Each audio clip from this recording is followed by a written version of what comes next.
दिन के बाद, आज से 2 दिन के बाद मैं सीएम की कुर्सी से इस्तीफा देने जा रहा हूं। तो मैं जाके रहा, मैं झुग्गी के अंदर, नंद नगरी सुंदर नगरी की झुग्गियों के अंदर मैंने गली गली में खाक छानी है कि गरीब आदमी रहता कैसे, उसके घर का गुजारा कैसे चलता है। अगर पैसे कमाने हो तो इनकम टैक्स कमिश्नर की नौकरी पूरी नहीं थी। और जब मैंने नौकरी छोड़ी थी तब कोई पार्टी नहीं थी, कुछ नहीं थी। ऐसा नहीं था कि उस टाइम ये था मुख्यमंत्री बनने चला था या कोई पार्टी, कुछ नहीं था, कोई भविष्य नहीं था। केवल देश के लिए जुनून था कि देश के लिए कुछ करना है, देश के लिए कुछ करने हैं। 49 दिन की सरकार के बाद इस्तीफा दिया था, अपने असूलों के लिए इस्तीफा दिया था। किसी ने इस्तीफा मांगा नहीं था, अपने आप इस्तीफा दिया था। आज के तारीख में, आज के जमाने में कोई अपनी चपरासी की नौकरी नहीं छोड़ता। मैंने मुख्यमंत्री की कुर्सी छोड़ी थी, अपने आप छोड़ी थी। न पद का लालच है, न दौलत का लालच है, केवल देश के लिए कुछ करने का जुनून है, देश के लिए कुछ करने के लिए आए हैं।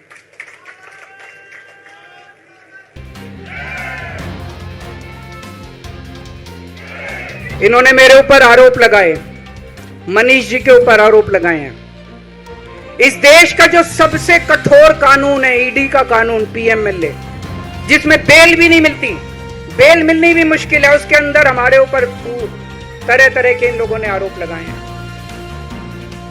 कोर्ट से हमको बेल मिल गई, उसके बावजूद आज की तारीख में, आज जो स्थिति है, इससे फालतू कोर्ट और कुछ नहीं कर सकता था जितना कोर्ट ने कर दिया हमारे पक्ष में। हम कोर्ट के बहुत शुक्रगुजार हैं। कोर्ट ने हमें बेल दे दी, अभी बेल तक ही दे सकता था। अब ये केस चलेगा। मैंने वकीलों से पूछा, मैंने कहा मेरा दिल कहता है कि जब तक ये मैं कोर्ट से बरी होके ना आ जाऊं तब तक मैं सीएम की कुर्सी पे नहीं बैठूंगा। उन्होंने कहा जी ये 10 साल चलेगा केस, कोई कह रहा 15 साल चलेगा केस, कोई कह रहा 20 साल चलेगा केस।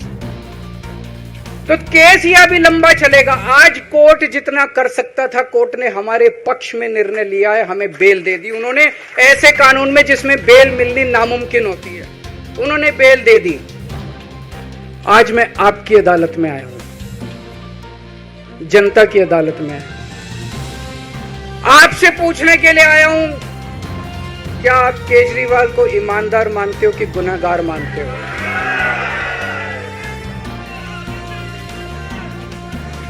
मैं दिल्ली की जनता से पूछना चाहता हूं, मैं देश की जनता से पूछना चाहता हूं कि क्या केजरीवाल ईमानदार है कि गुनहगार है?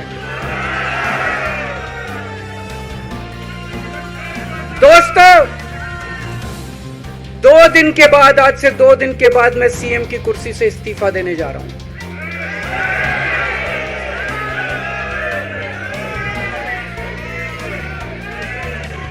और मैं तब तक सीएम की कुर्सी पे नहीं बैठूंगा जब तक जनता अपना फैसला ना सुना दे।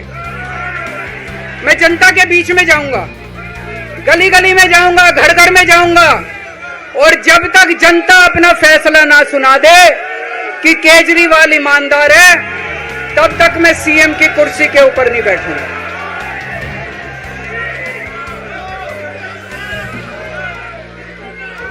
आज से कुछ महीने बाद चुनाव है, दिल्ली के चुनाव है।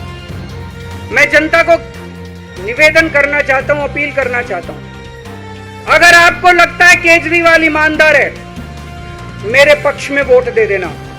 अगर आपको लगता है केजरीवाल गुनहगार है, मेरे को वोट मत देना।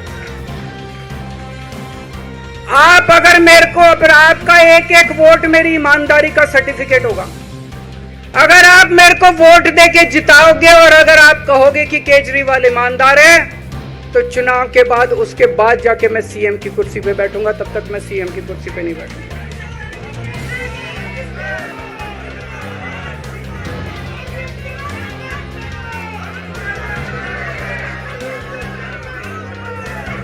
आपको लग रहा होगा अभी अभी जेल से रिहा होके आया है, ये कैसा क्यों बोल रहा है? अभी अभी जेल से रिहाई होके आया है, अब ये इस्तीफा क्यों दे रहा है? इन्होंने मेरे ऊपर आरोप लगाया है, इन्होंने आरोप लगाया है कि केजरीवाल चोर है, इन्होंने आरोप लगाया है केजरीवाल भ्रष्टाचारी है, इन्होंने आरोप लगाया है केजरीवाल ने भारत माता के साथ धोखा किया है। ये करने के लिए नहीं आया था मैं। सत्ता से पैसा और पैसे से सत्ता, इस खेल के खेलने के लिए मैं नहीं आया था। मैं देश के लिए कुछ करने के लिए आया था। जब 14 साल के बाद भगवान राम वनवास से लौटे, सीता मैया को अग्नि परीक्षा देनी पड़ी थी।